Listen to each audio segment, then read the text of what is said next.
अभी जो पिछला क्वेश्चन किया था वो अपना कॉर्पोरेट एंटिटी का था, यानी उसमें कंपनी की बैलेंस शीट बनी थी।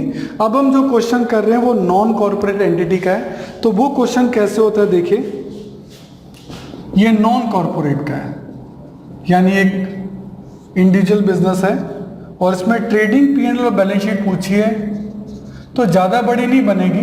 Trading and P&L account for the year ending बन जाएंगे ये आपके,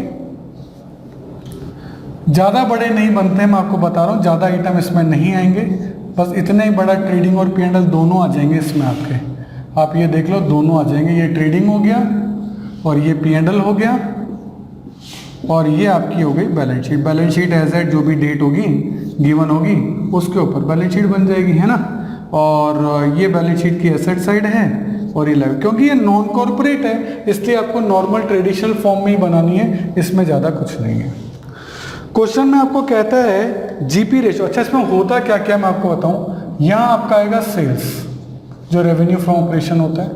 यहाँ आपका आएगा जीपी और सेल्स में से जीपी जाएगा तो कॉस्ट ऑफ गुड्स सोल्ड। ये जीपी आपका यहाँ आ जाएगा, जीपी में से इनडायरेक्ट एक्सपेंसेस लेस होंगे तो ये आपका क्या निकल जाएगा, एनपी, नेट प्रॉफिट, है ना। ये बस इतना सही फॉर्मेट आता है, ज़्यादा बड़ा इस क्वेश्चन में नहीं आता है। कहता है जीपी है 25%, तो मैं लिख देता हूँ यहाँ 25% है, जब काम आएगा तब देख लेंगे।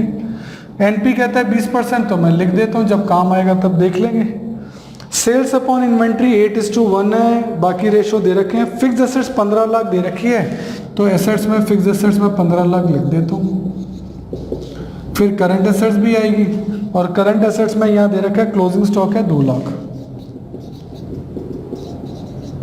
ये नॉन कॉर्पोरेट की बैलेंस शीट है इसलिए वैसी नहीं बन रही, ऐसी बन रही। अब क्वेश्चन में सब चीजें आपको कैलकुलेट करनी है और क्वेश्चन में आपको कहता है सेल्स अपॉन इन्वेंट्री 8:1 है। चेक करो, पहला वर्किंग नोट बना रहा हूं। सेल्स अपॉन इन्वेंट्री 8:1 है, क्वेश्चन में गिवन है। मैंने यही फॉर्मूला क्यों लिया, क्योंकि इन्वेंट्री यानी क्लोजिंग स्टॉक मुझे गिवन है। मैंने कहा था जो गिवन है ना उसी लिंक से आगे बढ़ना है। तो इन्वेंट्री 2 लाख है, तो sales upon inventory, inventory 2 lakh है तो सेल्स कितनी आ जाएगी, क्रॉस मल्टीप्लाई कर दो, 8 2 16, सेल्स आ गई 16 लाख। ये एक फिगर निकल गया ना, इससे पूरा ट्रेडिंग P&L बन जाएगा। ये लो, सेल है 16 लाख। अब आपको पता है जीपी का फॉर्मूला, जीपी रेशियो का फॉर्मूला होता है GP upon net cell into 100, यानी वो सेल पर होता है, सेल का 25%। 16 लाख का 25% होता है 4 लाख। अब यहाँ का टोटल 16 लाख है तो यहाँ का टोटल भी 16 लाख आएगा। 16 में से 4 गया तो कॉस्ट ऑफ गुड्स सोल्ड कितना आ गया, 12 लाख। ये लो, और ये 4 लाख का जीपी आपका यहाँ आ जाएगा। और एनपी रेशियो का फॉर्मूला क्या होता है, नेट प्रॉफिट रेशियो का, net profit upon net cell into 100, यानी ये भी सेल पर होता है। सेल का 20%, 16 लाख का 20% ये होता है 3,20,000। जब यहाँ का टोटल 4 लाख है तो यहाँ का टोटल भी 4 लाख होना चाहिए, पर यहाँ तो आ रहा है 320, तो इनडायरेक्ट एक्सपेंस कितने हो गए, 80। तो देखो केवल एक वर्किंग नोट से आपका ट्रेडिंग और P&L पूरा हो गया, और ये इतना ही आएगा, इससे ज़्यादा नॉर्मली नहीं आता है। अब आते हैं बैलेंस शीट में। हम जानते हैं कि कैपिटल में नेट प्रॉफिट यहाँ ऐड होता है और नेट प्रॉफिट 320 है, तो मैं यहाँ 320 ऐड करूँगा। 11th में आपने सीखा है कि कैपिटल में नेट प्रॉफिट ऐड होता है। और क्वेश्चन में फॉर्मूले जो दे रखे हैं उसमें दिया है fixed assets upon total current assets, fixed assets upon total current assets, और इसका रिलेशन दिया 3:4 का। ठीक है, तो फिक्स एसेट्स तो हमको पता है 15 लाख है, करंट एसेट्स नहीं पता, क्रॉस मल्टीप्लाई कर दो, 15 4 जा 60 lakh equals to 3 current assets, और current assets equals to 60 upon 3 that is 20 lakh.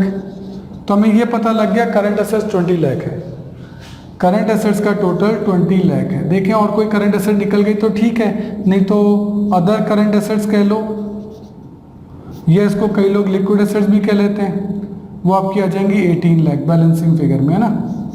20 में से 2 गया तो 18 आ गया, तो ये एक और बन गया। और लास्ट इसमें एक फॉर्मूला आपको और दे रखा है, दैट इज सॉल्वेंसी रेशियो। और सॉल्वेंसी रेशियो आपको दे रखा है 5:7 सॉल्वेंसी रेशियो।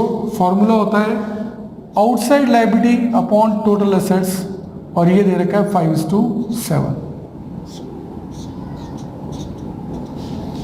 आउटसाइड लायबिलिटी, पर आउटसाइड लायबिलिटी तो यहाँ अपन लिख सकते हैं, पर आउटसाइड लायबिलिटी हमको पता ही नहीं है, अभी तक तो नहीं पता। टोटल एसेट्स पता है, एसेट्स हमको पता लग चुकी है। एसेट्स का टोटल आएगा 15 और 20 35 लाख। तो जब लायबिलिटीज, एसेट्स का टोटल 35 लाख है तो लायबिलिटीज का टोटल भी 35 लाख होगा। तो एसेट्स पता है हमको 35 लाख है, और आउटसाइड लायबिलिटी हमको नहीं पता। क्रॉस मल्टीप्लाई करें तो ये आ जाएगा 175 डिवाइड बाय 7 अपॉन 7।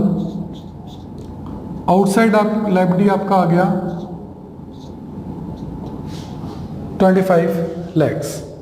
तो आउटसाइड लायबिलिटी आपका आ गया 25 लैक्स, और कोई इंफॉर्मेशन क्वेश्चन में गिवन नहीं है।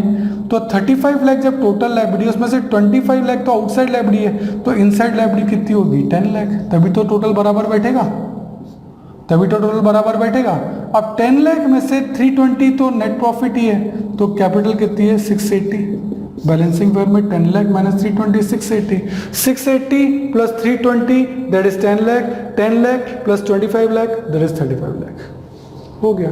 तो केवल 3 वर्किंग नोट में आप देख रहे हैं ट्रेडिंग, P&L और बैलेंस शीट तीनों आपके बन गए हैं। तो केवल थोड़ी सी प्रैक्टिस की जरूरत है, एंड नथिंग एल्स। लिख के प्रैक्टिस करोगे तभी काम होगा। Okay, thank you.